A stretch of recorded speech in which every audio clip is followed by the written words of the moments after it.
நம்ம அந்த பரிசேயர்களை குறித்து பார்த்து கொண்டிருந்தோம். அதை கொஞ்சம் நிறுத்திட்டு, ஏன்னா இப்போ சம்மருக்கு நிறைய பேர் ஹாலிடேல போயிருக்கிறதுனால இந்த ஒரு கொஞ்ச நாளைக்கு இந்த சம்மர் முழுவதும் ஆண்டவராகிய இயேசு கிறிஸ்து நமக்கு ஜெபிக்கிறதுக்கு சொல்லி கொடுத்தார். அதை குறித்து லார்ட்ஸ் பிரேயர் என்பதை குறித்து வரும் வாரங்களில் பார்க்கலான்னு சொல்லி, அதாவது ஆண்டவராகிய இயேசு கிறிஸ்துவனோடு சீசர்கள் ஏறக்குறைய ஒரு 3.5 வருடங்கள் இருந்தாங்க. அவர் சிலுவை மரணத்திற்கு போவதற்கு முன்பாக ஆண்டவர் கூட இருக்கும்போது அவர்கள் அநேக அற்புதங்களையும் அதிசயங்களையும் கண்டார்கள். என்ன, மரித்தவர் உயிரோடு எழும்பி வர கண்டார்கள், குருடர்கள் பார்வையை அடைந்தார்கள், சப்பானி எழுந்து நடந்தார்கள், முடவர்கள் நடந்தார்கள், பெரிய அதிசயங்களையும் அற்புதங்களையும் பார்த்தார்கள். அவர்களோடு சேர்ந்து நிறைய அப்பங்களும் பெருசாகிறதும் மீனும் கிடைக்கிறதையும் பார்த்தார்கள்.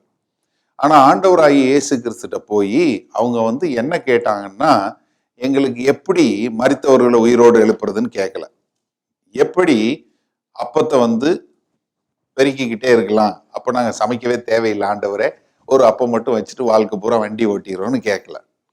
அவங்க கேட்டது என்ன, ஒரே ஒரு காரியம் கேட்டாங்க, ஆண்டவரே எங்களுக்கு ஜெபிக்க கற்றுக் கொடுங்கள். வேற எந்த ஒரு காரியமே கேட்கல. அதாவது இந்த ஜெபம் அப்படின்னு சொன்ன உடனே நம்ம நினைத்து கொள்ளக்கூடாது ஏதோ நம்ம தான் ஜெபிக்கிறோன்னு. நான் கிறிஸ்தவத்தில் இருக்கக்கூடிய இன்றைக்கு உங்களையும் என்னை விட அதிகமாக ஜெபிக்கக்கூடியவர்கள் நிறைய பேர் உண்டு.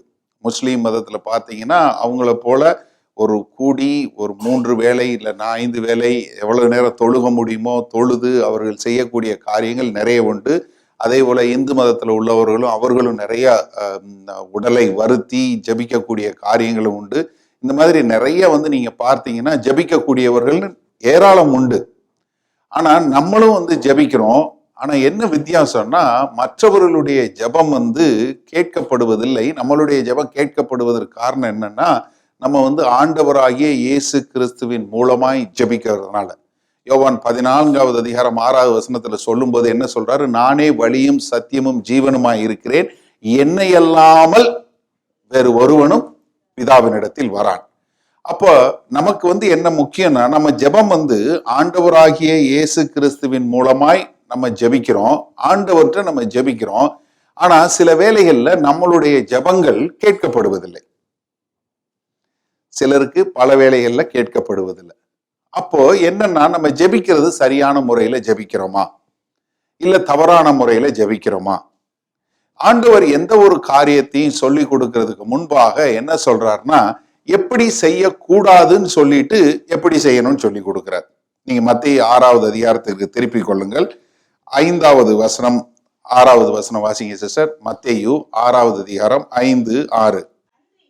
அன்றியும் நீ ஜெபம் பண்ணும்போது யாரை போல இருக்க வேண்டாம். இந்த மாயக்காரன் உடனே நம்ம அதை சரியா புரிந்து கொள்றது இல்லை. நீங்க இனிமேல் உங்க தமிழ் பைபிள்ல வாசிக்கும் போது மாயக்காரன் போட்டிருந்தா நடிகனை போலன்னு எழுதிக்கிட்டு வாசிச்சீங்கன்னா ரொம்ப லகுவாக புரியும். ஏன்னா அந்த வார்த்தை சரியான, ஏன்னா மாயக்காரருங்கிறது நம்ம நடைமுறையில உபயோகப்படுத்துறது இல்லை. ஏன்னா நடிகன்றது நமக்கு எல்லாருக்கும் தெரியும். என்ன, நீ ஜெபிக்கும் போது யாரை போல இருக்கக்கூடாது, நடிகனை போல நீ ஜெபிக்காத. எப்படி? நடிகர்களை போல நீ ஜெபிக்காத. எப்படி ஜெபிக்கணும்? மனுஷர் காணும்படியாக அவர்கள் ஜெப ஆலயங்களிலும் வீதிகளின் சந்திகளிலும் நின்று ஜெபம் பண்ண விரும்புகிறார்கள். முதலாவது, அதாவது எப்படி ஜெபிக்க கூடாதுன்னா, நடிகனை போல ஜெபிக்காத. நடிகர்கள் எப்படி ஜெபிப்பாங்க? அடுத்தவர்கள் பார்க்க வேண்டும் என்பதற்காக ஜபிக்கக்கூடியவர்கள் தான் நடிக்கிறவங்க. அடுத்தவங்க பார்க்கணும், அடுத்தவங்க கேட்கணும் அப்படின்னு சொல்லக்கூடியதான். ஏன்னா ஒரு சில இடங்கள்ல நான் பார்த்திருக்கேன், காணிக்கைக்காக ஜெபம் பண்ணுங்கன்னு சொல்லி பாஸ்டர் மைக்க கொடுப்பாரு. அந்த சகோதரியோ சகோதரனோ போனாங்கன்னா 20 நிமிஷம் ஜெபம் பண்ணுவாங்க. இல்ல வேற ஏதாவது ஒரு காரியத்துக்காக ஜெபம் பண்ண சொன்னா உலகத்துல உள்ள எல்லா காரியங்களுக்காகவும் ஜெபம் பண்ணி கடைசியில் அவர் என்ன அதுக்கு சொன்னாரோ அதுக்காகவும் ஜெபிப்பாங்க. இல்லைன்னா அதை விட்டுட்டு வேற எதுக்காவது ஜெபித்து முடிப்பாங்க. என்ன, அவங்க அப்பதான் ஜெபிக்கிறாங்கன்னு அர்த்தம். அடுத்தவங்களுக்கு தெரியணும் நான் எவ்வளவு அழகா ஜெபிப்பேன் என்று சொல்லக்கூடியதா. அப்போ நீங்க ஜெபிக்கிறது அடுத்தவர்கள் பார்க்க வேண்டும், இல்ல அடுத்தவங்களுக்கு தெரியணுங்கிறக்கா நீ ஜெபிக்க கூடாது என்பதை முதலாவது ஆண்டவர் சொல்றார். நீ எப்படி ஜெபிக்க கூடாது? மற்றவர்கள் பார்ப்பதற்காக நீ ஜெபிக்காத. ஏன்னா நடிகர்கள் வந்து என்ன, ஜெப ஆலயத்திலையும் தெரு முனையில நின்று அவங்க ஜெபிக்கும் போது மற்றவர்கள் பார்த்து, ஐயா என்னமா ஜெபிக்கிறாரு, எப்படி என்னமா ஜெபிக்கிறாருன்னு சொல்லக்கூடியதா இருக்கணும்னு சொல்லிட்டு. அடுத்து வாசிங்க. அவர்கள் அவர்கள் தங்கள் பலனை அடைந்து தீர்ந்ததென்று மெய்யாகவே உங்களுக்கு சொல்லுகிறேன். சரி, நீயோ ஜெபம் பண்ணும்போது உன் அறை வீட்டுக்குள் பிரவேசித்து உன் கதவை பூட்டி அந்தரங்கத்தில் இருக்கிற உன் பிதாவை நோக்கி ஜெபம் பண்ணு. அப்பொழுது அந்தரங்கத்தில் பார்க்கிற உன் பிதா வெளியரங்கமாய் உனக்கு பலனளிப்பார். அதாவது என்ன சொல்றாரு, நீ ஜெபிக்கும் போது நடிகர்கள் அப்படி ஜெபிப்பாங்க. நீ என்ன பண்ணு, வீட்டுக்குள்ள போய் கதவை பூட்டி அங்க உட்கார்ந்து யாருக்கும் தெரியாம அந்தரங்கத்துல நீ ஜெபம் பண்ணு. அப்பொழுது வெளியரங்கமாக பிதா உனக்கு பதில் கொடுப்பார்னு சொல்றாரு. அடுத்த வசனம் வாசிங்க. அடுத்து. அன்றியும் நீங்கள் ஜெபம் பண்ணும்போது அஞ்ஞானிகளைப் போல, எப்படி அஞ்ஞானிகளைப் போல, முட்டாள்களைப் போல வீண் வார்த்தைகளை வார்த்தைகளில் அளப்பாதேயுங்கள். அவர்கள் அதிக வசனிப்பினால் தங்கள் ஜெபம் கேட்கப்படும் என்று நினைக்கிறார்கள். இது பாத்தீங்கன்னா, அதாவது 7வது வசனம் பாருங்க. and when you pray do not use vain repetition. அதாவது திரும்ப திரும்ப சொன்ன வார்த்தைகளையே சொல்லி நீ ஜெபம் பண்ணாத. ஏன்னா அந்த பரமண்டல ஜெபத்தை வந்து இன்றைக்கு வந்து ஒரு சில சபைகள்ல தினசரி ஒவ்வொரு ஆராதனையும் தொடர்ந்து ஜெபிக்கக்கூடிய காரியமும் உண்டு. ஒரு சில சபைகள்ல அதை ஜெபிக்கிறதே இல்லாம போறதும் உண்டு. ஏன்னா ஆண்டவர் வந்து இந்த விதமாக ஜெபிக்க வேண்டும் என்று சொல்லி கொடுக்கிறதுக்கு முன்பாக என்ன சொல்றாரு, திரும்ப திரும்ப ஒரு காரியத்தை சொல்லிக்கிட்டு இருக்காது, திரும்ப திரும்ப சொன்ன வார்த்தைகளை சொல்லிக்கிட்டு இருக்காத. ஆண்டவருக்கு ஒண்ணு காது மந்தம் கிடையாது. இது நிறைய பேருக்கு என்னன்னா, நம்ம ஒரு காரியத்தை குறித்து சொல்றது வந்து நம்ம நடைமுறையில வீடுகள்ல செய்யக்கூடிய காரியம். ஏன்னா நம்ம பிள்ளைகிட்ட வந்து ஒரு தடவை சொன்னா கேட்காது. நம்ம அப்படியே வளர்த்துட்டோம் சின்ன பிள்ளையில இருந்து. ராஜா எந்திரி, டைம் ஆச்சு ஸ்கூலுக்கு, ராஜா கண்ணு செல்லம். அவன் ஒன்றும் சட்டையே பண்ண மாட்டான். சரி, இது ஒன்றும் பிரச்சனை, இப்பதான் ஆரம்பிச்சிருக்கு. அடுத்து செல்லம் எந்திரி, நேராச்சு, டேய் எந்திரிடா கண்ணா நேராச்சு. அப்புறம் 10 நிமிஷம் கழிச்சு டேய் எந்திரி. கடைசியில எந்திரிக்கிறா இல்லையா அப்படின்னதுதான் பிள்ளை எந்திரிப்பான். அப்பதான் டைம் ஆயிடுச்சுன்னு அர்த்தம். இப்படியே 4 தடவை 5 தடவை எதையுமே நம்ம சொல்லி பழகுனதுனால ஆண்டவர்கிட்ட இதே தான் பண்றோம். முதல் தடவை மெதுவா சொல்றது, அப்புறம் இன்னும் கொஞ்சம் சொல்றது, அப்புறம் 3வது தடவை சொல்றது, அப்புறம் 4வது தடவை சொல்றது, அப்புறம் உபவாசம் சொல்லி ஆரம்பிச்சு அடம்பிடிக்கிறது அதே காரியத்தை. நீங்க எல்லாம் யோசிச்சு பாருங்களேன். ஏன்னா சொன்னதை திரும்ப திரும்ப சொல்லாத, வீணான வார்த்தைகளை சொல்லாத. நீ எப்பயும் ஆண்டவர்கிட்ட நார்மலா எப்பயும் பேசுறது போல கதைன்னு. ஒரு சிலர் பாத்தீங்கன்னா இங்கிலீஷ்ல ஜெபம் பண்ணும்போது ஆரம்பிப்பாங்க, ஓ தி தாய் தாவ் அப்படி இப்படின்னு வந்து பாத்தீங்கன்னா கிங் ஜேம்ஸ் வெர்ஷன்ல தான் ஜெபம் பண்ணுவாங்க. O God of heaven I praise you the. அதே மாதிரி தமிழ்லயும் ஒரு சிலர் ஜெபம் பண்ணும்போது மட்டும் அவங்களோட பாசம் வேற மாதிரி போயிடும். பரமண்டலங்களில் இருக்கிற எங்கள் சகல தேவர்களுக்கும் ஆண்டவரே. நார்மலா வந்து இப்ப உங்க வீட்டுல இருக்க பிள்ளை வந்து உங்ககிட்ட வந்து அப்பா அப்படின்னு கதைக்கிறதுக்கும், என்னை பிசிமாய் நேசிக்கிறேன் அன்பு தகப்பனே உம்மடத்தில் வருகிறேன் அப்படின்னா எப்படி இருக்கும் யோசிச்சு பாருங்க. என்னடா ஆச்சு பாவனே, நல்லா இருக்கியா இல்லையா, உனக்கு ஜுரம் அடிக்கிறான்னு கேட்போமா இல்லையா? அதாவது நம்ம என்ன ஒரு காரியத்தை தவறாக புரிந்து கொள்கிறோம்னா, ஆண்டவர் நமக்குள்ள வாசம் பண்றார். அவர் எப்போதும் நம்மளுடைய சத்தத்தை கேட்டு நமக்கு மறு உத்தரவு கொடுக்கிறவராக இருக்கிறார். இன்றைக்கு அரிமாக 2 ராஜாக்கள் 19வது அதிகாரத்திலிருந்து எப்படி தேவனுடைய நாம மகிமைக்காக என்பதை பழைய ஏற்பாட்டில இருந்து சொன்னதை கிறிஸ்துராஜா அழகா சொல்லி ஆரம்பிச்சாரு. அதாவது நம்ம என்ன புரிந்து கொள்ள வேண்டும் என்றால், நம்ம வந்து ஆண்டவர்கிட்ட சாதாரணமா எப்பயும் போல போகக்கூடியவர்களாய், ஒரு தகப்பன் பிள்ளைகளுக்கு உறவிலான அடிப்படையில. ஏன்னா இது ஆண்டவர் சொல்லி கொடுக்கும்போது இந்த யூத குல மக்கள் அதிகமாக ஆண்டவர்கிட்ட ஜெபிக்கக்கூடிய மக்கள். அவங்க ஜெபம் பண்ணாத மக்கள் இல்ல, நல்லா ஜெபம் பண்ணக்கூடிய மக்கள். அவங்களுக்கு சொல்லி கொடுக்கும்போது என்ன சொல்றாரு, நீ தேவையில்லாம திரும்ப திரும்ப சொல்லாத, சொன்னதையே திரும்ப திரும்ப சொல்லாத, நீ என்ன செய்யி, ஆண்டவர்கிட்ட நீ கதை சும்மா ஏதோ ஒரு வித்த காட்டுறது போல, ஒரு மாயஜாலம் போல வராத. அது ஒரு என்ன சொல்றது, சடங்காச்சார சம்பிரதாயம் கிடையாது. இது ஒரு தகப்பனுக்கும் பிள்ளைக்குமான ஒரு உறவு என்பதை காட்டுவதற்காக ஆண்டவராக இயேசு கிறிஸ்து இந்த ஜெபத்தை சொல்லி கொடுக்கிறார். சொல்லி கொடுக்கிறதுக்கு முன்பாக என்ன சொல்றாரு, இந்த விதமாக நீங்கள் ஜெபம் பண்ணுங்க. In this manor you pray. இதை ஜெபமா சொல்லுன்னு சொல்லல. நீங்க நல்லா போய் எடுத்து வாசிச்சு பாருங்க. இந்த விதமாக, in this manor you will pray. என்ன, இதை ஒரு அடிப்படையாக வைத்துக்கொண்டு இதை கொண்டு ஜெபி என்று சொல்லக்கூடியதாக ஆண்டவர் சொல்லி கொடுக்கிறார். இந்த ஜெபம் எதற்காக சொல்லி கொடுத்தார், இந்த ஜெபத்தினுடைய கோட்பாடுகள் என்ன, இந்த கோட்பாடுகளை நாம் புரிந்து கொண்டு, இது ஆண்டவர் சிலுவைக்கு முன்பாக சொன்ன காரியம், அவர் சிலுவையில என்ன காரியத்தை செய்து முடித்தார், அதன் மூலமாய் இந்த ஜெபத்தை நாம் எப்படி ஜெபிக்கும் போது அது ஒரு பயனுள்ள ஜெபமாய் அது தேவனுக்கு மகிமை கொடுக்கக்கூடியதா இருக்கும் என்பதை குறித்து பார்த்து, நம்மளுடைய ஜெப வாழ்க்கையை நாம் சரியான முறையில் கூட்டிக் கொள்ளும் போது, நம்மை என்ன நோக்கத்திற்காய் ஆண்டவர் தெரிந்து கொண்டாரோ, என்ன நோக்கத்திற்காய் நம்ம பிடித்து கொண்டாரோ, அதை நாம் சரியாய் செம்மையாய் செய்யக்கூடிய காரியத்துல நம்ம செய்ய முடியும். இப்ப மத்தேயு 6வது அதிகாரத்துல உள்ள 9 - 12 வரை உள்ள வசனங்களை நாம் எல்லோரும் எழும்பி நின்று வாசிப்போம். இது உங்களுடைய இந்த கையில ஒரு நோட்ஸும் கொடுத்துருக்கோம். இதுலயும் அதை பிரிண்ட் பண்ணியிருக்கு. இது நம்ம எல்லாரும் அதிகமாக ஜெபிக்கப்படக்கூடிய காரியம். இன்றைக்கு மில்லியன்ஸ் ஆஃப் பீப்புள், இன்னைக்கு ஒரு ஏறக்குறைய லட்சக்கணக்கான, பல லட்சம் பல கோடி மக்கள் இன்றைக்கு இந்த ஜெபத்தை சொல்லியிருப்பாங்க. இனிமேல் சொல்லக்கூடிய காரியம் இருக்கு. இருந்தாலும் இதிலிருந்து நாம் என்ன கற்றுக்கொள்ள முடியும் என்று பார்ப்போம். சேர்ந்து வாசிப்போமா? நீங்கள் ஜெபம் பண்ண வேண்டிய விதமாவது, பரமண்டலங்கள் இருக்கிற எங்கள் பிதாவே, உம்முடைய நாமம் பரிசுத்தப்படுவதாக, உம்முடைய ராஜ்யம் வருவதாக, உம்முடைய சித்தம் பரமண்டலத்திலே செய்யப்படுகிறது போல பூமியிலும் செய்யப்படுவதாக. எங்களுக்கு வேண்டிய ஆகாரத்தை என்று எங்களுக்கு தாரும்.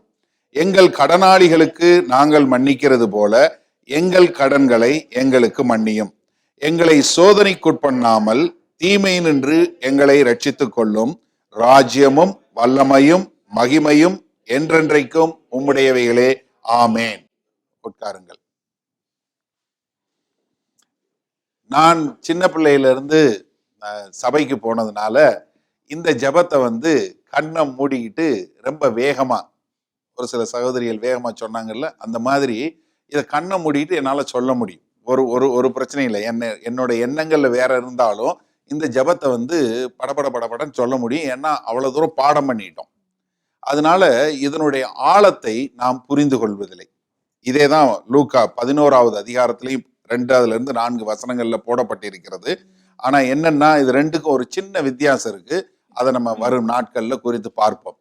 அப்ப ஆண்டவர் என்ன சொல்லி கொடுக்கிறாரு, இதை ஜெபம் பண்ணுன்னு சொல்லல, இதை போல், இந்த விதமாக நீங்கள் ஜெபம் பண்ண வேண்டிய விதமாவது, ஒரு இந்த மாதிரி ஒரு டைப், இந்த மாதிரி ஒரு இதுல நீங்க ஜெபம் பண்ணுங்க அப்படின்னு சொல்லி கொடுத்து இந்த ஜெபத்தை சொல்லி கொடுக்கிறார்.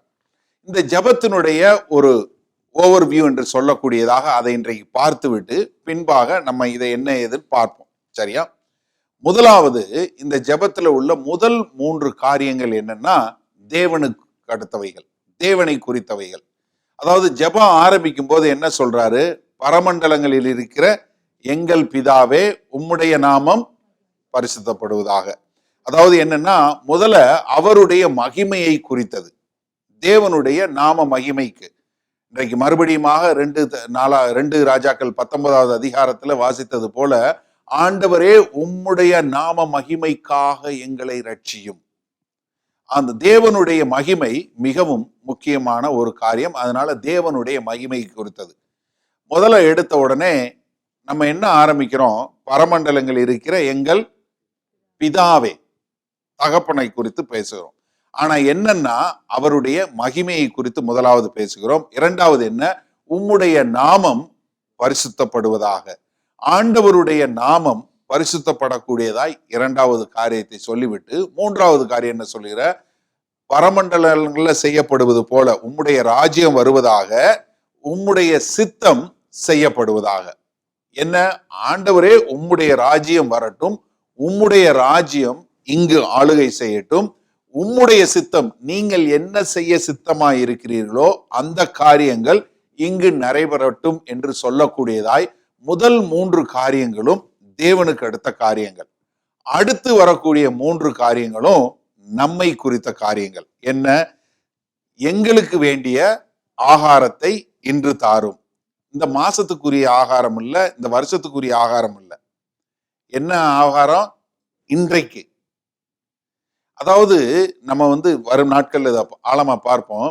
நமக்கு என்ன பிரச்சனைன்னா, எல்லா பிரச்சனையுமே என்ன? நாளையை குறித்த பிரச்சனை தான். நீங்க யோசிச்சு பாருங்களேன். நீங்க எல்லாம் போட்டு கஷ்டப்படுறது இல்லை, யோசிக்கிறது எல்லாமே பாருங்க. ஐயோ, நாளைக்கு நம்ம என்ன செய்ய போறோம், இந்த மாசம் என்ன செய்ய போறோம், அடுத்த மாசம் நான் எப்படி இது பண்ண போறேன், நான் இதை செய்யணும், அந்த காரியத்தை செய்யணும், என் பிள்ளைக்கு எப்படி கல்யாணம் பண்ணி வைக்க போறேன், இல்லை என் பிள்ளைக்கு என்ன நடக்க போகுது, இல்லை என் பிள்ளை எப்படி படிக்க போகுது, என் பிள்ளை எப்படி பரீட்சை எழுத போகுது, இல்லை என் புருஷனுக்கு என்ன வேலை கிடைக்க போகுது, இல்லை எனக்கு வீசா எப்படி கிடைக்க போகுது, இல்லை என் பாஸ்போர்ட் என்ன ஆக போகுது, இப்போ பிரிட்டன் வேற வெளியே வந்துருச்சு, என்ன நடக்க போகுது. இப்படி ஏதாவது ஒரு காரியம் என்னன்னா நாளைய குறித்து தான் ஒழிய இன்றைக்குரிய காரியங்களை குறித்தே இல்லை. அப்ப என்னன்னா முதலாவது என்ன சொல்றோம்? எனக்கு இன்னைக்கு என்ன வேணுமோ அதை எனக்கு தாங்க. ரெண்டாவது என்ன? நாங்கள் எங்களுடைய கடன்களை நாங்க பிறருக்கு மன்னிக்கிறது போல எங்களுக்கு மன்னியுங்க. முதல்ல என்னுடைய பாவங்களிலிருந்து, ஏன்னா லூக்கால எழுதும்போது என்னுடைய பாவங்களை மன்னியுங்கள்னு. அப்ப என்னன்னா நான் என்னுடைய பாவத்தெல்லாம் மாற்றி என்னை பரிசுத்தவானாய், என்னை இன்றைக்கு ஒரு முறை கழுவுங்கன்னு சொல்லக்கூடியதா நம்மளுடைய பாவங்களை மன்னிக்க கூடியதா கேட்கிறோம். இந்த பரமண்டல ஜெபம் நீங்க சொல்ற ஆளா இருந்தா கொஞ்சம் ஜாக்கிரதையா சொல்லணும் இந்த வார்த்தையை. இதையும் நான் சொல்லி கொடுத்துறேன், ஏன்னா பின்னாடி சொல்லி கொடுக்குறேன், ஆனால் இதுல சொல்லி கொடுத்துறேன். இதுல என்னன்னா நம்ம என்ன சொல்றோம்? ஆண்டவர்கிட்ட ஒரு கண்டிஷனோட சொல்றோம். ஆண்டவரே, நான் எப்படி பாவத்தை மன்னிக்கிறேனோ அதை போல என்ன மன்னிங்கன்னு சொல்றோம். அப்ப நீங்க யாரையாவது மன்னிக்க முடியாம இருந்தா, ஆண்டவரே நான் அவங்கள மட்டும் மன்னிக்க மாட்டேன், அதனால என்னை மட்டும் மன்னிக்காதீங்கன்னு சொல்றதா அர்த்தம். உங்களால யாரையாவது மன்னிக்க முடியாம கஷ்டப்பட்டீங்கன்னா தயவு செய்து இந்த ஜெபத்தை சொல்லாதீங்க. நீங்க என்ன ஆண்டவர்கிட்ட என்ன சொல்றீங்க? ஆண்டவரே அவங்கள நான் மன்னிக்க மாட்டேன்னா அப்ப என்ன சொல்றீங்க? ஆண்டவரே என்னையும் நீங்க மன்னிக்காதீங்க, நீங்களே வாயில அறிக்கை செய்யறதா அர்த்தம். அப்ப முதலாவது என்ன சொல்றாங்க? முதல்ல எனக்கு இன்னைக்கு வேண்டிய ஆகாரத்தை கொடுங்க, என்னைய மன்னிங்க, நான் பிறருக்கு மன்னிக்கிறது போல. அடுத்து மூன்றதா என்ன? என்னைய சோதனைக்குள்ள வழி நடத்தாம தீமை நின்று ரட்சித்துக் கொள்ளுங்க. அப்ப முதல் மூன்று காரியங்கள் தேவனுக்கு அடுத்த காரியங்கள். அடுத்த மூன்று காரியங்கள் என்ன? எனக்கும் மற்றவர்களுக்கு உள்ள உறவு. நான் எப்படி மற்றவர்கள் எங்களுக்கு தேவையான ஆகாரத்தை கொடுங்க, நான் மற்றவர்களுக்கு மன்னிக்க கூடியவனா இருக்கிறது பண்ணுங்க, எங்களை சோதனைக்கு உட்படுத்தாமல் நடத்தி கொள்ளுங்கள் என்று சொல்லக்கூடியதாக. இந்த ஜெபம் வெறும் 66 வார்த்தைகள் கொண்ட ஜெபம். நீங்க சொல்லணும்னா நல்லா சொன்னீங்கன்னா 30 செகண்ட்ல இல்ல 40 செகண்ட்ல சொல்லி முடிச்சிடலாம் இந்த ஜெபம். ஆனா இதுல உள்ள ஒரு காரியம் பாத்தீங்கன்னா, என்ன இல்லைன்னு சொல்லி தரேன். நான், என்னுடைய, எனக்கு இப்படிங்கிற வார்த்தைகளே கிடையாது. எப்படி? நான், எனக்கு, என்னுடைய, என் குடும்பத்தை பார்த்துக்கோங்க, என் பொண்டாட்டியை பார்த்துக்கோங்க, என் பிள்ளைய பார்த்துக்கோங்க, என் வீட்டை பார்த்துக்கோங்க, எனக்கு சாப்பாடு கொடுங்க, இப்படி எதுவுமே இல்லை. பாருங்களேன், நான், எனது, எனக்கு, என்னுடைய, இப்படி ஏதாவது இருக்குதா?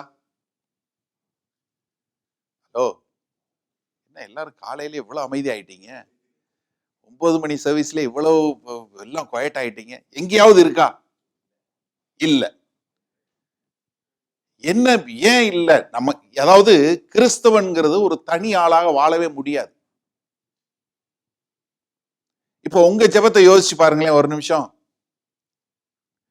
ஒருவேளை இன்றைக்கு காலையில நீங்க ஜெபிச்சிருந்தீங்கன்னா, நான் விசுவாசிக்கிறேன் நீங்க எல்லாம் ஜெபிச்சிருப்பீங்கன்னு. இல்ல நேற்றைக்கு ஜெபம், இல்ல போன வாரம் ஜெபம், நீங்க எதை ஜெபிச்சீங்க? ஆண்டவரே என் கடன் தொல்லையை நீர் பாரும், ஆண்டவரே என்னுடைய கண்ணீரை துருத்தியிலே பிடித்து வைத்திருக்கிறீர்களே ஆண்டவரே. இப்படி எல்லாமே என்ன, என்னை குறித்ததான கவலை தான். நீங்க பாருங்க, உங்களுக்கு ஜெபத்தை தயவு செஞ்சு நீங்க யோசிச்சு பாருங்களேன்.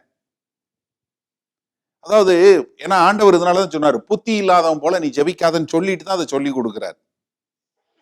அப்ப நீங்க உங்களுடைய ஜெபம் எப்படி ஜெபமா இருக்கு? உங்களுடைய ஜெபத்துல நான், எனக்கு, என்னுடைய, என் அப்படிங்கிற ஜெபம் வருதா? உங்க ஜெப வார்த்தை இல்ல. வந்ததுன்னா நீங்க இன்னைக்கு மாத்திக்கணும். பக்கத்துல இருக்கவங்களை பார்த்து சொல்லுங்க, இந்த ஜெபத்துல சும்மா தைரியமா சொல்லுங்க, இந்த ஜெபத்துல நான், என், என்னுடைய, எனக்கு இப்படிங்கிற வார்த்தை இல்ல. அதனால இனிமேல நான் அப்படி ஜெபிக்க மாட்டேன். அல்லேலூயா. ஆனா என்ன இருக்குன்னா, எங்களுக்குன்னு இருக்கு, எங்களுக்குன்னு இருக்கு, எனக்குன்னு இல்ல, எங்களுக்கு இருக்கு. எங்களுக்கு வேண்டிய ஆகாரத்தை தாரும்.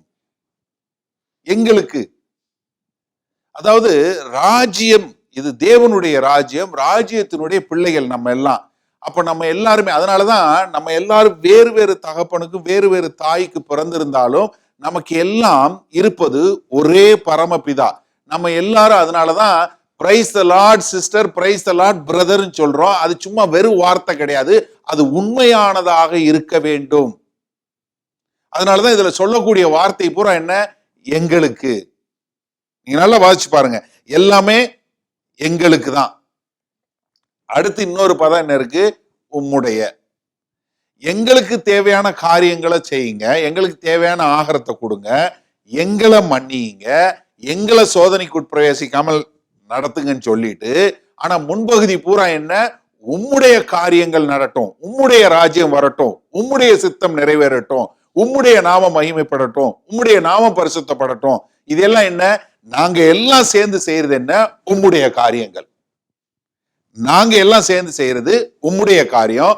உம்முடைய காரியத்தை செய்யறதற்கு எங்களுக்கு தேவையான காரியங்களை, எங்களுக்கு தேவையான ஆகாரத்தை கொடுங்க, எங்களை பாதுகாத்து கொள்ளுங்க, எங்களை சோதனையில இருந்து ரட்சித்து கொள்ளுங்க, எங்களை வழி நடத்துங்கன்னு சொல்றதுதான் இந்த ஜெபம். மத்தேயு 6:7 அந்த சொன்னது போல, நீங்க என்ன ஜெபம் பண்ணும்போது அஞ்ஞானிகளை போல வீண் வார்த்தைகளில் அளப்பாதேயுங்கள். இந்த ஜெபத்தை திரும்ப திரும்ப சொல்லுங்கன்னு சொல்லல, ஆனா என்ன, இந்த அடிப்படையில நீங்கள் ஜெபம் பண்ணுங்கன்னு தான் ஆண்டவர் சொல்லி கொடுத்தார். அப்ப நம்ம என்ன புரிஞ்சு கொள்ளணும், முதலாவது நம்மளுடைய தனிப்பட்ட முறையில இருக்கக்கூடிய ஜெபம் என்னன்னா, முதலாவதாக தேவனுடைய நாமத்தை மகிமைப்படுத்துகிறதா, தேவனுடைய நாமத்தை பரிசுத்தப்படுத்துகிறதா, தேவனுடைய ராஜ்ய மேன்மைக்காக. நீங்க எங்க இருக்கிறீங்களோ, நம்ம லண்டன்ல இருக்கிறோம், ஹாரோல இருக்கிறோம்னா, இங்க நம்ம இருக்கக்கூடிய பகுதிகளில் தேவனுடைய ராஜ்யம் வருவதற்கு நம்ம என்ன செய்கிறோம், நம்ம வாழ்க்கையில, நம்மளுடைய சபையில, நம்மளுடைய காரியங்கள்ல தேவனுடைய சித்தம் செயல்படுகிறதா, தேவனுடைய சித்தம் செய்வதற்கு நான் என்னை ஒப்பு கொடுக்கிறேனா, தேவனுடைய சித்தம் செய்வதற்கு எங்களுடைய குடும்பம் செய்கிறதா, எங்களுடைய சபை இப்படி ஜெபிக்கக்கூடிய ஜெபம் தான் இந்த பரமண்டல ஜெபம். இதுதான் தேவனுடைய லார்ட்ஸ் பிரேயர், இல்ல தேவனுடைய ஜெபம் என்று சொல்லக்கூடிய இந்த ஜெபம். இந்த ஜெபத்தின் அடிப்படையில நீங்க ஜெபிக்க ஆரம்பிச்சீங்கன்னா, உங்க வாழ்க்கையில நீங்க தேவ சித்தம் செய்கிறவர்களாய், தேவனுடைய நாமத்தை மகிமைப்படுத்துகிறவர்களாய் வாழ கற்றுக்கொள்வீர்கள். இதுல இன்னொரு பெரிய ஒரு காரியம் என்னன்னா, ரோமர் 8:26 என்ன சொல்லுதுன்னா, அந்தபடியே ஆவியானவரும் நமது பலவீனங்களில் நமக்கு உதவி செய்கிறார், நாம் ஏற்றபடி வேண்டிக் கொள்ள வேண்டியது இன்னதென்று அறியாமல் இருக்கிறபடியால் ஆவியானவர் தாமே வாக்கு கடங்காத பெருமூச்சுகளோடு நமக்காக வேண்டுதல் செய்கிறார். இதுல என்ன சொல்லுதுன்னா, நமக்கு என்ன ஜெபிக்க வேண்டும் என்று நமக்கு தெரியாது என்று எழுதியிருக்கிறது. ஹலோ, நீங்க ரோமர் 8:26 எடுத்து வாசிச்சு பார்த்தீங்கன்னா என்ன சொல்லுது, நம்மை என்ன வேண்டும் என்று வேண்டிக் கொள்வது இன்னதென்று நமக்கு தெரியாது என்று இருக்கிறது. உங்களுக்கு எனக்கு தெரியாத காரியம் இருக்கா? நிறைய உண்டு. ஆனா நம்ம ஜெபிக்கிறது என்னன்னு தெரியாம இருக்குதா? நம்ம ஜெபிக்கிறது எல்லாமே இப்ப நமக்கு தெரியும். ஆனா இங்க என்ன சொல்றாரு, நமக்கு தெரியாத காரியங்கள் நிறைய உண்டு. நம்ம பார்க்கிற காரியங்கள் உண்டு, நம்ம பார்க்க முடியாத காரியங்கள் உண்டு. நம்ம வாழுகிற வாழ்க்கை ஆவிக்குரிய வாழ்க்கை, போகிற பாதை மாம்சமான பாதை. இந்த மாம்சமான வாழ்க்கையில் ஆவிக்குரிய காரியங்களை மேற்கொள்ள வேண்டும் என்றால் நம்ம ஆவிக்குரிய முறையில நம்ம ஜெபிக்க கூடியவர்களா இருக்கணும். அதற்கு ஆவியானவர் உதவி செய்ய வேண்டும். அந்த உதவி செய்யணும்னா நமக்கு ஆவியானவர் தான் நம்ம எதற்காக ஜெபிக்க வேண்டும் என்று. நம்ம எல்லாருக்கும் ஒரு தெரிஞ்ச ஒரு சம்பவம் உண்டு. மார்க் 4வது அதிகாரத்துல உண்டு. நீங்க வீட்டுல எடுத்து போய் வாசிச்சு பாருங்க. ஆண்டவர் காற்றையும் கடலையும் அதட்டினார். சொன்ன மாத்திரத்துல காற்றும் கடலும் அப்படியே அமைதியாயிட்டுன்னு. சரி, இப்ப நீங்க பாருங்க, கடலை உங்களால பார்க்க முடியும், அலை நின்றுச்சு. காற்றை பார்க்க முடியுமா? முடியாது. ஆனா காற்றினால ஏற்படக்கூடிய காரியங்களை உங்களால பார்க்க முடியும். காற்றை காண முடியாது, அதனால் ஏற்படக்கூடிய விளைவுகளை நீங்கள் காண முடியும். சில காரியங்களை நம்ம பார்க்க முடியும், சில காரியங்களை நம்ம காண முடியாது. ஆனா அது பின்னால நடக்கக்கூடிய காரியத்தினுடைய முடிவுகளை நம்ம காண முடியும். அதனாலதான் சில காரியங்களை நம்மளால ஜெபிக்க முடியாது, கேட்டு ஜெபிக்க முடியாது. ஆவியானவர் தான் நமக்கு வெளிப்படுத்தணும். நம்ம எதற்காக ஜெபிக்க வேண்டும், எதை ஜெபிக்க வேண்டும் என்பதை ஆண்டவர் நமக்கு வெளிப்படுத்தணும். அப்படி வெளிப்படுத்தும் போதுதான் நம்ம ஜெய முடியும்.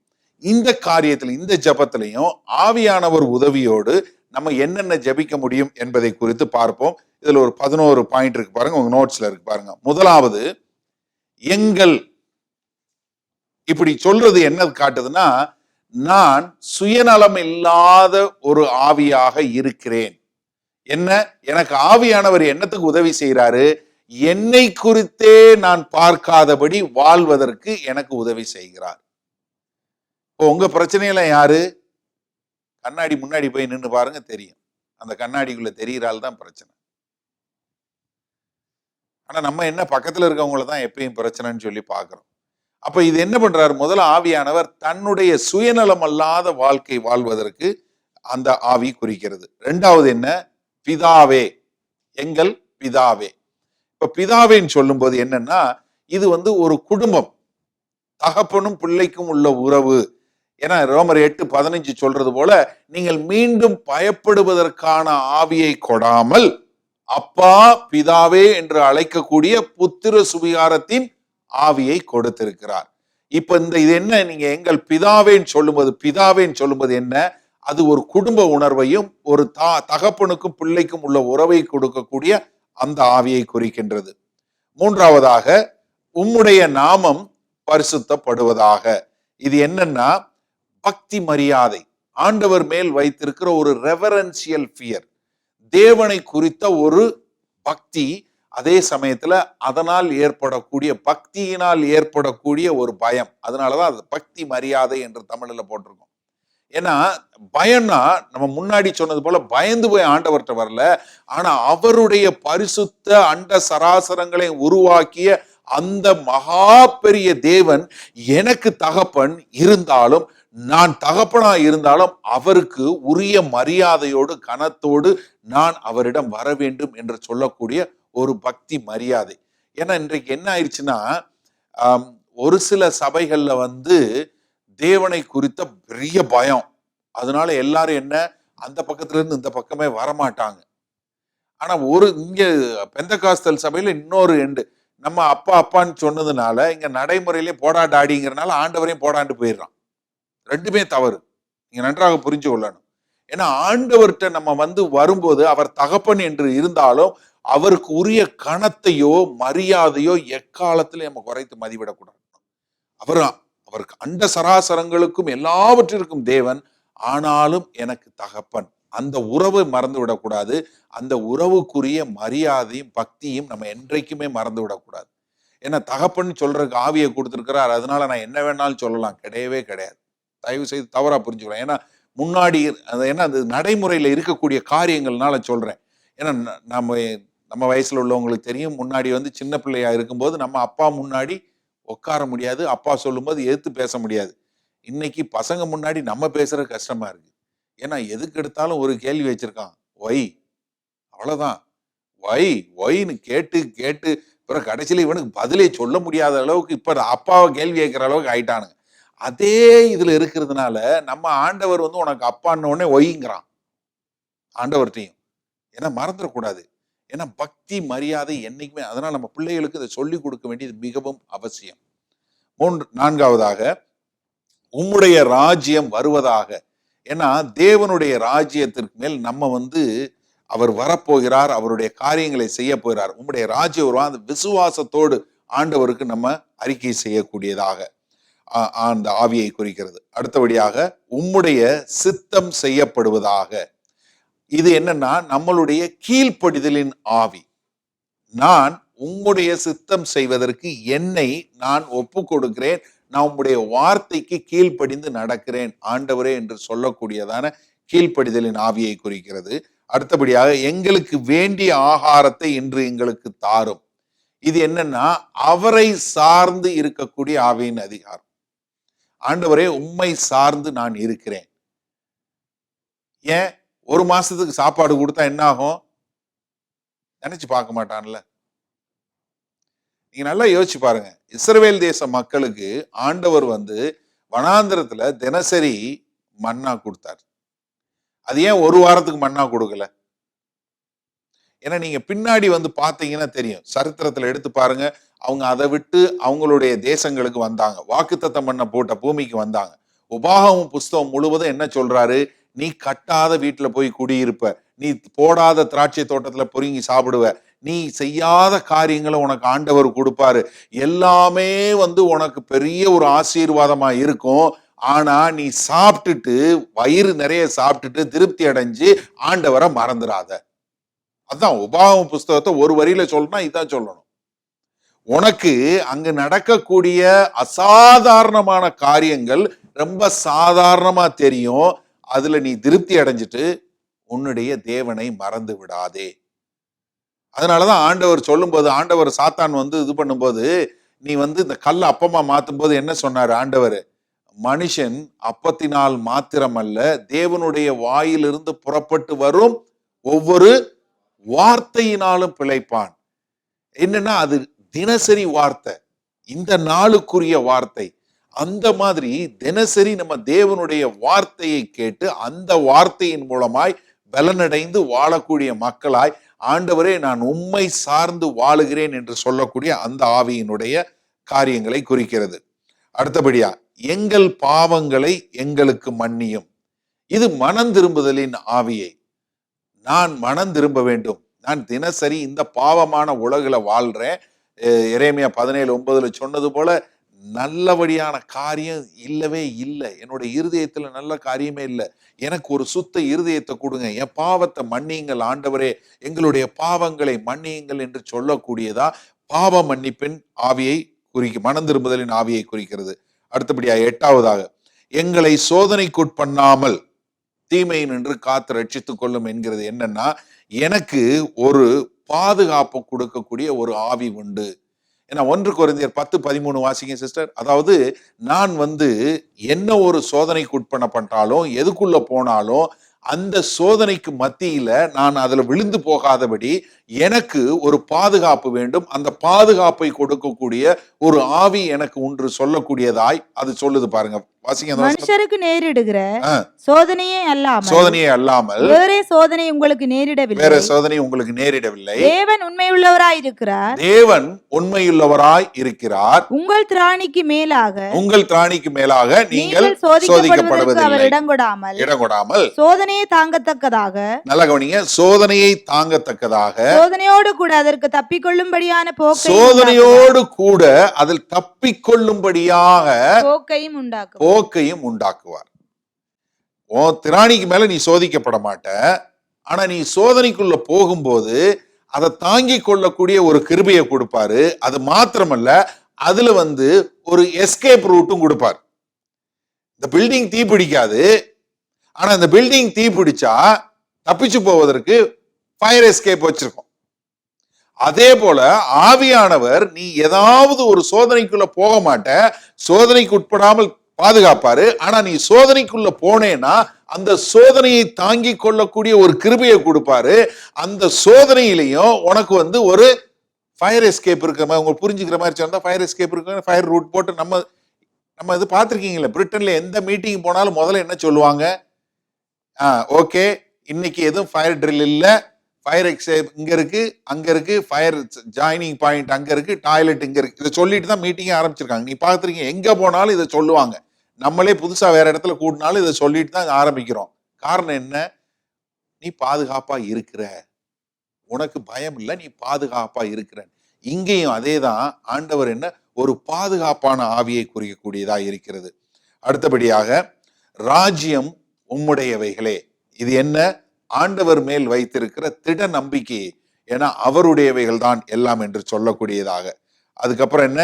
வல்லமை உம்முடையவைகளே.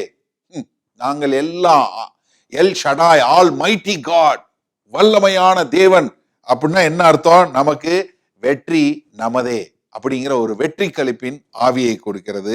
கடைசி என்ன? மகிமை என்றென்றைக்கு உம்முடையவைகளேன்னா நம் ஒரே சந்தோஷமா மகிழ்ச்சியாக எப்போதும் தேவன் மேல் நம்பிக்கை வைத்து வாழக்கூடிய ஒரு ஆவியின் காரியங்களை குறிக்கிறது. அது மாத்திரமல்ல, இந்த ஜெபத்தின் மூலமா நமக்கு என்னென்ன ஆசீர்வாதங்கள் உண்டாகிறது என்பதை குறித்து பார்ப்போம். முதலாவது, எங்கள் பிதாவே. இது என்ன குறிக்கிறது? ஒரு தந்தைக்கும் மகனுக்கும் உரிய உறவை காட்டுகிறது. நீங்க எங்க பிறந்திருந்தீங்க, எப்படி வளர்ந்திருந்தீங்கன்னு முக்கியம் இல்ல. இப்போ உங்களுக்கு எனக்கும் ஒரு தகப்பன் உண்டு, அவர் ஒருவரே, அவர் பரலோக தந்தை அப்படிங்கிற ஒரு இது உறவை காட்டுகிறது. நமக்கு ஒரு புது உறவு கிடைக்குது. நீங்க ஒரு சிலருக்கு அப்பா தெரியாம இருக்கலாம், இல்ல அப்பாவை பத்தி ஒருவேளை உங்க அப்பா ரொம்ப மோசமான கோவக்காரனா எங்க அப்பாவை ஐயோ வேண்டவே வேண்டான்னு சொல்லக்கூடிய அளவுலையும் இருக்கலாம்.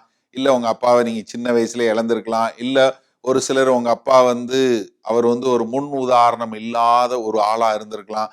அதனால சிலருக்கு நீங்க உங்க ஆண்டவர் உங்களுடைய அப்பா அப்படின்ன உடனே ஒரு சிலருக்கு ஐய அப்பாவா, எங்க அப்பாவை நினைச்சாலே அப்படின்னு தோணும். இல்ல, இந்த பரலோக தகப்பனை குறித்து நீங்க தெரிஞ்சு கொள்ளணும். நீங்க உங்களுடைய மாம்ச பிரகாரம் தகப்பன் தவறி இருக்கலாம். ஆனா இந்த தகப்பன், பரலோக தகப்பன் அப்படி இல்லை. ஒரு புதிய உறவு என்பதை நீங்கள் புரிந்து கொள்ள வேண்டும். அடுத்தபடியாக, உம்முடைய நாமம் பரிசுத்தப்படுவாக. இது என்ன காட்டுது? தெய்வீக மற்றும் ஆராதிக்கக்கூடிய உறவை காட்டுகிறது. உம்முடைய ராஜ்யம் வருவதாக. இது நாம் அவருடைய ராஜ்யத்தின் பிரஜைகள். நமக்கு எந்த பாஸ்போர்ட் இருக்கோ இல்லையோ, பிரிட்டன் வெளியே வந்துருச்சு, பிரெக்சிட்ல நமக்கு பிரிட்டிஷ் பாஸ்போர்ட் யூரோப்பியன் யூனியன்ல இருக்குதோ இல்லையோ, ஆனா நமக்கு எல்லாம் 2 கொரிந்தியர் 5:20 சொன்னது போல நம்ம எல்லாம் யாரு? பரலோகத்தின் பிரஜைகள். we are ambassadors of Christ. நமக்கு பாஸ்போர்ட் எங்க? பரலோக பாஸ்போர்ட். நமக்கு சிவப்பட்டை இருந்தானா, மஞ்சள் அட்டை இருந்தானா, பச்சை அட்டை இருந்தானா, பூதாட்டை இருந்தானா, அதை பத்தி எல்லாம் கவலையே கிடையாது. நம்ம நம்மளுடைய ராஜ்யம் எங்க?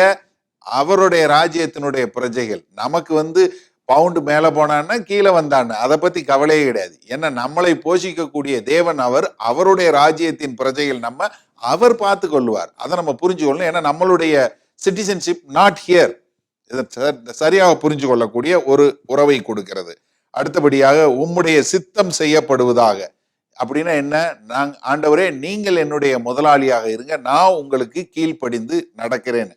ஏன்னா இதுல ஒரு பெரிய பிரச்சனை என்னன்னா, இந்த ஜெபத்தை செய்யறோம், நம்ம ஜெபம் சொல்றோம் அப்படின்னு சொல்லிட்டு ஒரு சிலர் ரொம்ப சின்சியரா ஜெபம் பண்ணுவாங்க. ஒரு 10 நிமிஷம் 15 நிமிஷம் ஜெபம் பண்ணுவாங்க. அந்த ஜெபத்தை நீங்க கொஞ்ச நேரம் கழிச்சு ரிவைண்ட் பண்ணி பார்த்தீங்கன்னா, அதுல ஆண்டவர் வேலைக்காரனா இருப்பாங்க, இவங்க முதலாளியா இருப்பாங்க. உங்க ஜெபமும் அப்படித்தான் இருக்கும். சிரிக்காதீங்க, தயவு செஞ்சு கொஞ்சம் யோசிச்சு பாருங்களேன். காலையில வீட்டை விட்டு கிளம்பும்போது என்ன ஜெபம் பண்றீங்க? ஆண்டவரே, வேலைக்கு போறேன், உம்ம சமூகம் என் கூட வருவதாக. ஏன் அவர் விட்டுட்டு போயிருவேன்னு சொன்னாரா? சொல்லுங்க.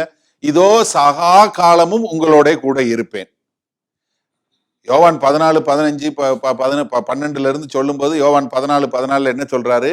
உங்களுக்குள் அவர் சத்திய ஆவியாக வரும்போது அவர் உங்களுக்குள் என்றென்றைக்கும் உள்ள இருப்பார். He will always be with you. இதோ உன்னை கைவிடுவதும் இல்லை, உன்னை விட்டு விலகுவதும் இல்லை. ஆனாலும் காலையில எந்திரிச்சு என்ன சொல்றீங்க? ஆண்டவரே, உங்க சமூகம் என் கூட வரட்டும். அதுல என் சகோதரிகள் ஜெபம் பண்ணும்போது, என் வீட்டுக்காரர் போறார், ரத்தத்தை பூசுறேன் ஆண்டவரே அந்த வாகனத்துல, முன்னாடி பின்னாடி நீங்க போங்க, தேவதூதனை அனுப்புங்க, வீட்டை விட்டுட்டு போறேன், ஒரு தேவதூதனை வச்சு பாதுகாத்து கொள்ளுங்க. யோபுவின் வீட்டை அக்கினியால் சுற்றி அடைத்தது போல ஒரு அக்கினி போட்டு என் வீட்டை பாதுகாத்து கொள்ளுங்க.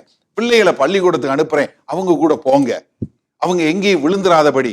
ஆண்டவரே உம்முடைய வார்த்தை சொல்லுகிறது, பாதம் கல்லில் இடராதபடி பார்த்துக்கொள்வேன்னு சொல்லியிருக்கீங்க. என் பிள்ளைகளை அப்படி பார்த்துக்கோங்க. நான் வேலைக்கு போறேன், என் கூட வாங்க. என் புருஷன் போறாரு, அவரு கூட போங்க. என் பிள்ளை கூட பூங்க. வீட்டை பார்த்துக்கோங்க, எல்லாத்தையும் பார்த்துக்கோங்க. நான் திரும்ப வந்துடுறேன் ராஜாவாட்டம். இதுல யாரு தேவன், யாரு வேலைக்காரன்? இது எல்லாத்தையும் சொல்லிட்டு நம்ம அப்படியே அழுகையா இயேசு கிறிஸ்து நாமத்தினாலே ஜெபிக்கிறேன் பிதாவேன்னு நம்மளே அப்படியே அடிச்சுக்கிறது. என்னமா ஜெபம் பண்றேன் பாத்தியா? யோசிச்சு பாருங்க. இதுல யாரு முதலாளி, யாரு வேலைக்காரன்? ஆனா ஆண்டவர் என்ன ஜெபம் சொல்லி கொடுக்கிறாரு? ஆண்டவரே உம்முடைய சித்தம் நான் செய்யணும்னு சொல்லி நம்ம ஜெபிக்கணும்னு சொல்றாரு. ஆனா நம்ம சொல்றது பூரா என்ன? நான் சொல்றதை கேளுங்க. புரிஞ்சு கொள்ளணும். யாரு இதுல ஓனர், யாரு வேலைக்காரன், யாரு முதலாளி, யாரு வேலைக்காரங்கிறத புரிஞ்சு கொள்ளணும். சரி, அடுத்தபடியா, எங்களுக்கு வேண்டிய ஆகாரத்தை இன்று எங்களுக்கு தாரும். இது ஜெகோவா ஜெயரா, ஜெகோவா ஈரே என்று சொல்லக்கூடிய எல்லாவற்றையும் கொடுக்கக்கூடிய அந்த தேவனுடைய நன்மைக்கு பயனாளிகளாய் நாம் இருக்கிறோம். அவர் செய்யக்கூடிய எல்லா விதமான கிருபைகளுக்கும் நம்ம பயனாளிகளாக இருக்கிறோம் என்பதை காட்டக்கூடியதாக. ஏன்னா ஆண்டவரால கொடுக்க முடியாத காரியம் ஒன்றுமே கிடையாது. ஏன்னா நம்ம ஒரு தவறுதலாக புரிஞ்சு கொள்ளக்கூடியது இது. மத்தேயு 6வது அதிகாரம் 8வது வசனம் வாசிங்க ஒரு நிமிஷம். மத்தேயு 6:8. அவர்களைப் போல, அஞ்ஞானிகளைப் போல நீங்கள் செய்யாதிருங்கள். நீங்கள் செய்யாதிருங்கள். உங்கள் பிதாவை நோக்கி, உங்கள் பிதாவை நோக்கி நீங்கள் வேண்டிக் கொள்ளுகிறதற்கு முன்னமே, நீங்கள் வேண்டிக் கொள்வதற்கு முன்னமே உங்களுக்கு இன்னது தேவை என்று அவர் அறிந்திருக்கிறார். இன்னது தேவை என்று அவர் அறிந்திருக்கிறார். அவரால கொடுக்க கூடாத காரியம் ஒன்றுமே இல்லை. இப்ப நம்ம நிறைய பேர் என்ன தெரியுமா செய்வோம்? ஒரு 40 நிமிஷம் 45 நிமிஷம் ஏதாவது ஒரு விசேஷமா நாள் எடுத்து ஜெபிப்போம். ஒரு நேரம் எடுத்து, ஒரு சனிக்கிழமையோ இல்ல ஏதோ ஒரு நாள் உங்களுக்குன்னு ஒரு விசேஷத்த நாள் வச்சிருப்பீங்க, எடுத்து ஜெபம் பண்ணுவீங்க. இந்த 45 நிமிஷம் இல்ல 1 மணி நேரம் நீங்க 2 பேர் ஜெபம் பண்ணும்போது என்ன பண்ணுவாங்க? மனைவி ஜெபிப்பாங்க. யாருக்கு? ஆண்டவரே இந்த மனுஷனுக்கு புத்தியே இல்லை, எப்ப பாரு இப்படியே போறாரு, இந்த ஆள்கிட்ட காசை கொடுக்காதுன்னு சொன்னீங்க, ஆனாலும் இவர் போய் காசை கொடுத்து இங்க பிரச்சனையில மாட்டிக்கிட்டாரு, இதை செஞ்சுட்டாரு. என்னன்னா நீங்க என்ன சொல்லுவீங்கன்னா, அவர் செஞ்ச தப்பெல்லாம் ஒரு 15 நிமிஷம் சொல்லிட்டு இவரையும் ரட்சிச்சிருங்க ஆண்டவரே. இல்ல கணவன் மனைவிக்கு ஒரு 15 நிமிஷம் இதே மாதிரி என்ன சொன்னாலும் கேட்க மாட்டேங்கிறா, சாம்பார் வச்சா ரசமாட்டம் இருக்கு, ரசம் வச்சா இது மாதிரி இருக்குன்னு இப்படி என்னத்தையாவது சொல்லி, இது திருந்த மாட்டேங்கிறா, அது செய்ய மாட்டேங்கிறான்னு இப்படி என்னத்தையாவது சொல்லி எல்லாம் சொல்லிட்டு கடைசியில அவளையும் ஆசீர்வச்சிருங்க. பிள்ளைய பார்த்து இது பிள்ளை ஒரே மக்கு, மேத்ஸே வரமாட்டேங்குது, இது சொன்னபடியே கேட்க மாட்டேங்குது, படிடானா படிக்கவே மாட்டேங்கிறான், கான்சன்ட்ரேஷனே பண்ண மாட்டேங்கிறான், ஆண்டவரே இவனையும் பார்த்துக்கோங்க. என்னன்னா ஆண்டவர்கிட்ட பூரா உங்க பிரச்சனைய பூரா சொல்றது. எது கேட்டா அதுக்கு பேரு ஜெபமா. நீங்க என்ன தேவைங்கிறத ஆண்டவர் அறிந்து வைத்திருக்கிறார். நீ அதை சொல்லணும்னு அவசியம் இல்லைன்னு சொல்றாரு. நீங்க இந்த ஜெபத்தினுடைய பின்பகுதியை நீங்க மத்தேயு 6வது அதிகாரத்துல 25வது வசனத்திலிருந்து 33வது வசனம் வரைக்கும் உள்ள காரியங்களை குறிச்சு பார்த்தீங்கன்னா, நாளைய குறிச்சு நீங்க கவலைப்படாத. எதை உடுத்த போறோம், எதை சாப்பிட போறோம், எங்க இருக்க போறோம்னு கவலைப்படாத, இது எல்லாம் தெரியும் அப்படின்னு சொல்லி 2 உதாரணத்தையும் மறுபடியும் சொல்றாரு. நீ பறவையை பாரு, நீ புல்ல பாரு, இது 2ஐயும் நான் போஷிக்கிறேன், அது 2 விதைக்கிறதும் இல்ல அறுக்கிறதும் இல்ல, அதை காட்டிலும் விசேஷித்தவர்கள் அல்லவா நீங்க. அதனால முதலாவது தேவனையும் அவருடைய ராஜ்யத்தையும் தேடுங்கள், அப்பொழுது இப்போது இவைகள் எல்லாம் உங்களுக்கு கூட கொடுக்கப்படும். ஆனா நம்ம என்ன கூட வேண்டியதெல்லாம் தேடிட்டு ஆண்டவரை கூட சேர்த்துக்கிறது. இன்னென்னலாம் வேணும், இன்னென்னலாம் செய்யுங்க சாமின்னு சொல்லிட்டு ஆண்டவரை கூட சேர்த்துக்கிறது. இயேசு கிறிஸ்து நாமத்தினாலே என்ன ஆண்டவர் சொன்னது ரிவர்ஸ், நம்ம செய்யறது இப்படி. அதனாலதான் ஆண்டவர் எப்படி செய்யக்கூடாதுன்னு சொல்லி கொடுத்துட்டு ஜெபத்தை பண்றாரு. இப்ப இதுல என்னன்னா, யெகோவா ஈரா இருந்து அவர் உங்களுடைய தேவைகளை எல்லாம் கொடுக்கக்கூடியவர்களா இருக்கிறார்.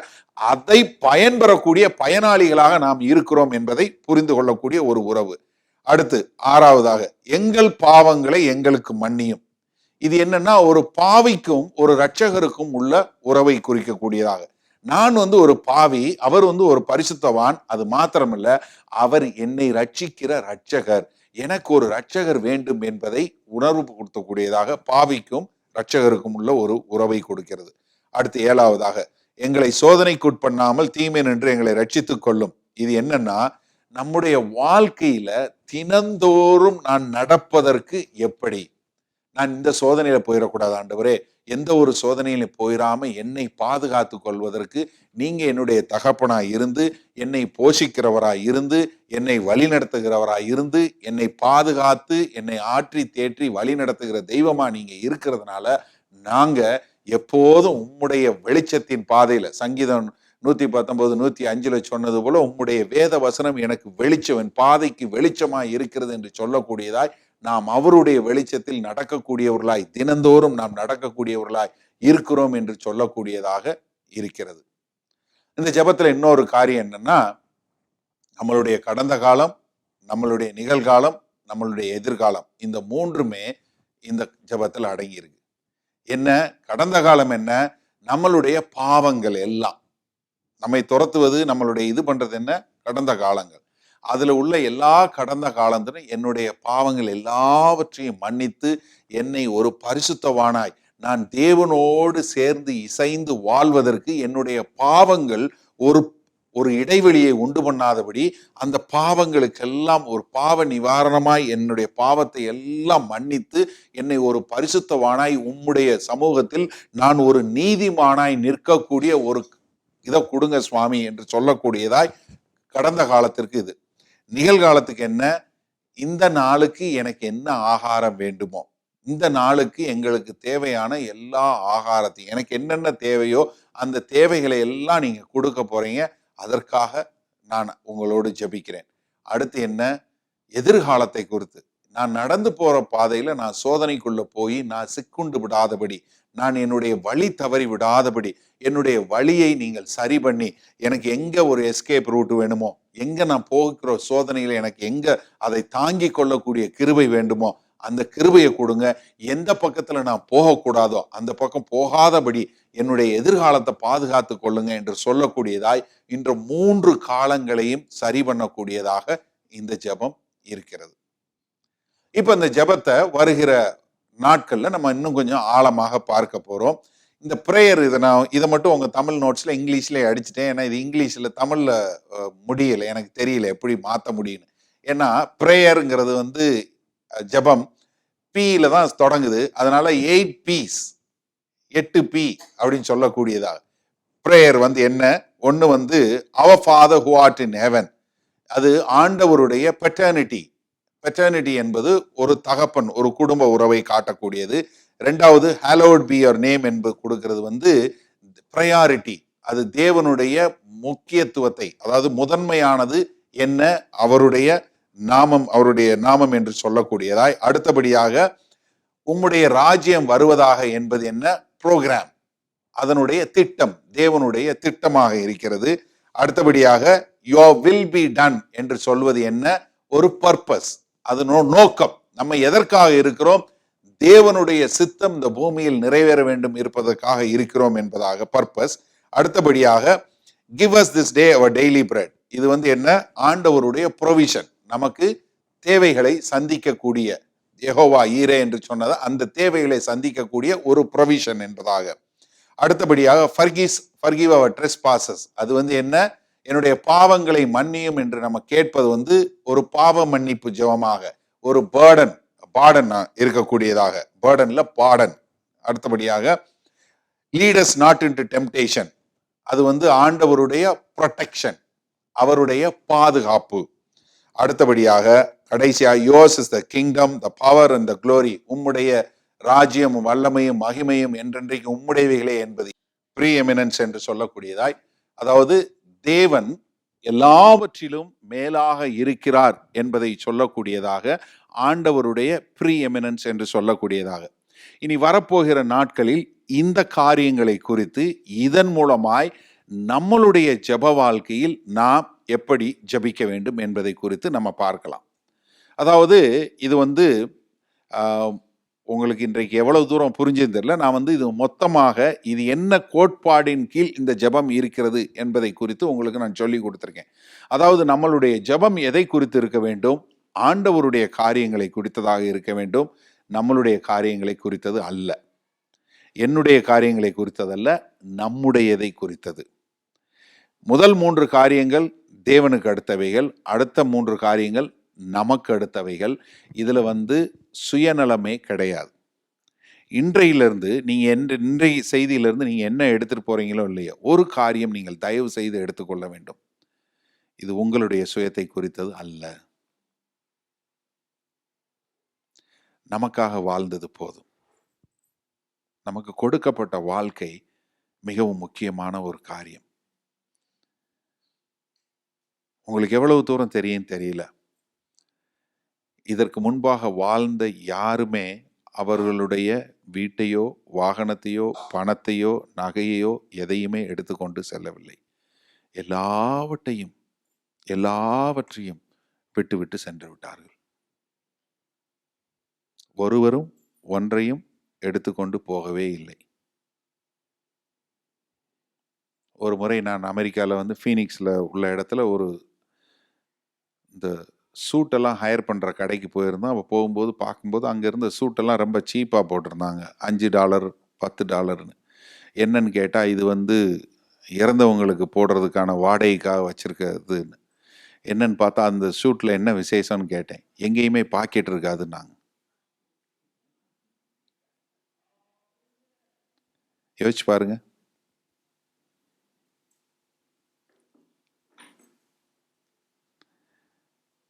ரெண்டு கொரிந்தியர் 5வது அதிகாரம் 15வது வசனம்.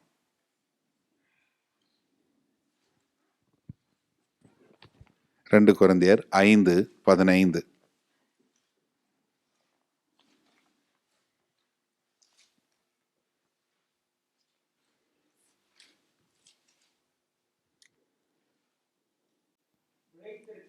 பிழைத்திருக்கிறவர்கள் இனி தங்களுக்கென்று பிழைத்திராமல், நல்ல கவனிங்க, பிழைத்திருக்கிற நீங்கள் இனி உங்களுக்கென்று பிழைத்திராமல் தங்களுக்காக, எனக்காக இல்ல, தங்களுக்காக மரித்து எழுந்தவருக்கென்று பிழைத்திருக்கும்படி அவரை எல்லாருக்காகவும் மரித்தார் என்று நிதானிக்கிறோம். பிழைத்திருக்கிற நீங்கள், பிழைத்திருக்கிற நாம் இனி நமக்காக வாழ முடியாது. அப்ப உங்களுடைய ஜெபம் எதை குறித்ததாக இருக்க வேண்டும்?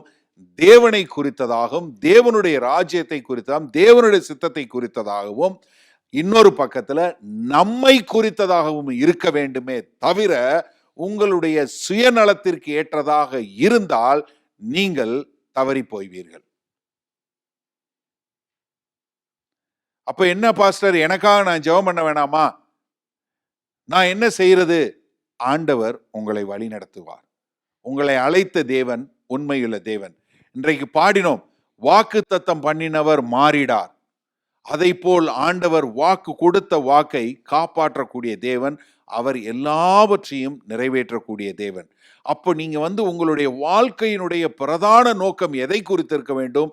தேவனை குறித்தும் தேவனுடைய ராஜ்யத்தை குறித்தும் இருக்கும்போது நீங்கள் தேவனுக்காக வாழக்கூடிய மக்களாய் இருப்பீர்கள்.